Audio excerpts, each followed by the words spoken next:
Salam, selamat pagi pemirsa GKPS TV yang berbahagia. Pada pagi ini kembali kita mendengarkan firman Tuhan, dan sebelumnya marilah kita berdoa. Tuhan Allah Bapa kami yang bertahta di kerajaan surga, kami mengucapkan syukur dan terima kasih atas segala berkat dan kasih karunia Tuhan yang memberikan kepada kami kesempatan yang indah ini. Berikanlah kepada kami hikmat untuk dapat memahami firman-Mu pagi ini, agar kami mempunyai kekuatan baru dalam menjalani kehidupan kami. Di dalam nama-Mu Tuhan Yesus Kristus, kami berdoa dan bersyukur. Amin. Bapak, Ibu, dan saudara-saudara yang terkasih di dalam nama Yesus, firman Tuhan yang menjadi renungan bagi kita pada pagi hari ini terambil dari kitab Efesus pasal 4 ayatnya yang ke-32. Demikian bunyinya. Tetapi hendaklah kamu ramah seorang terhadap yang lain, penuh kasih mesra dan saling mengampuni, sebagaimana Allah di dalam Kristus telah mengampuni kamu. Demikian firman Tuhan. Saudara-saudara yang terkasih, mengampuni karena kita telah diampuni oleh Kristus. Itulah sebagai tema dalam renungan kita pagi ini. Mengapa pengampunan mutlak penting untuk dilakukan dalam kehidupan kita sebagai orang yang percaya atau sebagai pengikut Kristus? Dalam renungan pagi ini, Rasul Paulus dengan tegas mengatakan, ketika seseorang sudah dibentuk menjadi manusia baru di dalam Kristus, maka hubungan kita dengan Allah yang telah terputus telah dipulihkan. Dan ketika hubungan kita dengan Allah sudah terbentuk kembali, maka aspek keduanya seharusnya nyata, ialah bagaimana hubungan kita kepada sesama dan juga kepada Tuhan. Bagaimana pengalaman kita harus ada perubahan dan pembaharuan. Paulus menginginkan agar jemaat Efesus dan setiap pengikut Kristus berani tampil beda di dalam segala aspek kehidupannya. Tujuannya adalah agar berbeda dengan orang yang hidup di luar Kristus. Artinya, landasan kehidupan yang telah diletakkan oleh Kristus melalui kasih-Nya yang dalam kepada umat-Nya, sehingga Ia rela menyerahkan dirinya sebagai persembahan korban yang harum bagi Allah, supaya kita berdamai dengan Allah, tentu juga dengan sesama kita manusia. Dalam hal inilah Paulus menghimbau dengan tegas agar jemaat mempraktekkan pola hidup Kristus dalam setiap kehidupannya. Dan hal ini bukan saja sesuatu keharusan, tetapi sebagai tanda atau bentuk keunikan dalam kehidupan kita sebagai orang Kristen. Itu sebabnya mengapa pengampunan itu harus dilakukan. Karena bagaimana Allah dalam Kristus telah mengampuni, itulah motif yang mendasari setiap tindakan orang percaya, seperti yang dikatakan dalam Matius 6 ayat 14 hingga ayatnya yang ke-15. Di sini disebut, karena jikalau kamu mengampuni kesalahan orang, Bapamu di surga akan mengampuni kamu juga. Tetapi jikalau kamu tidak mengampuni seseorang, Bapamu juga tidak akan mengampuni kesalahanmu. Nah, dalam hal inilah Paulus menegaskan kepada kita, tetapi hendaklah kamu ramah seorang terhadap yang lain, penuh kasih mesra, mengampuni sesamamu. Jadi ada 3 poin yang perlu kita garis bawahi di sini. Pertama, ramah. Tentu bukan hanya kepada orang-orang yang tertentu saja, tetapi juga kepada orang lain.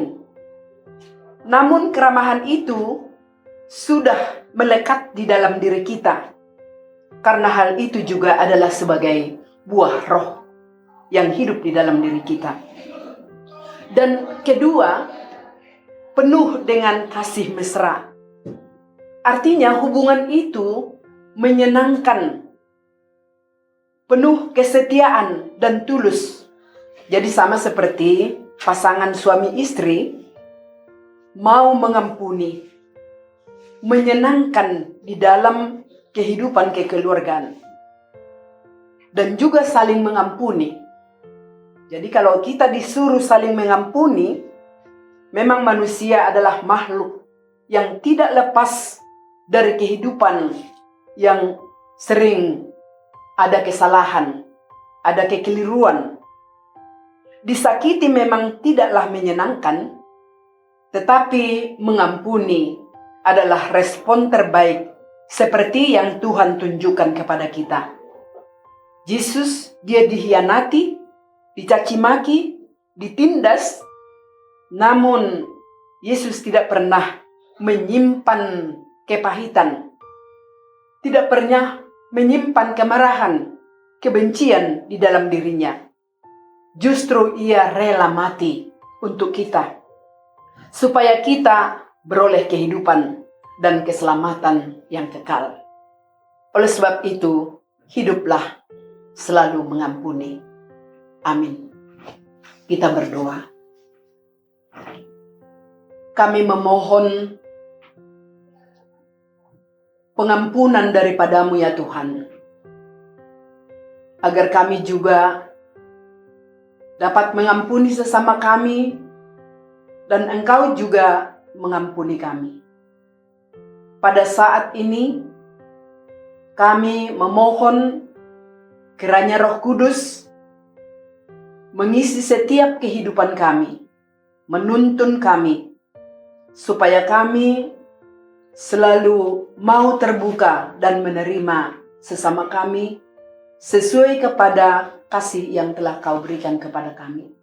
Terpujilah nama-Mu Bapa di dalam anak-Mu, Tuhan Yesus Kristus, Tuhan kami. Amin.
How precious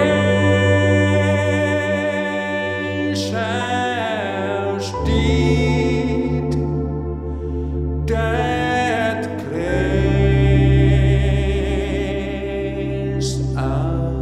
appear, that how I've first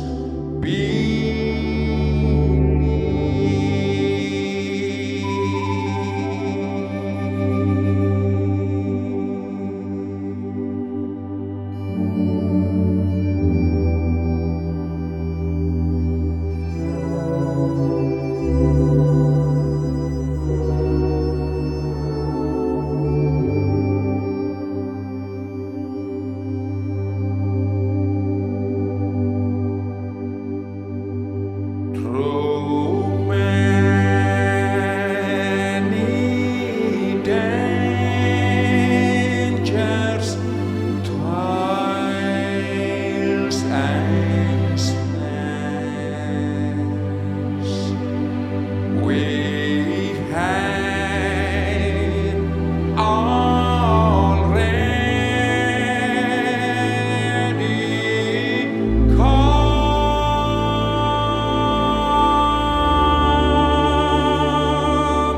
This grace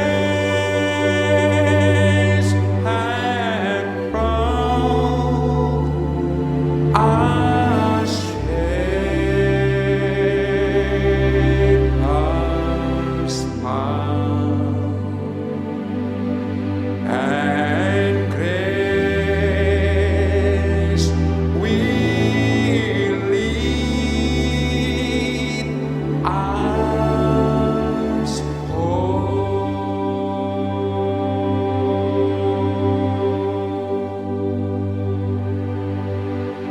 'Twas grace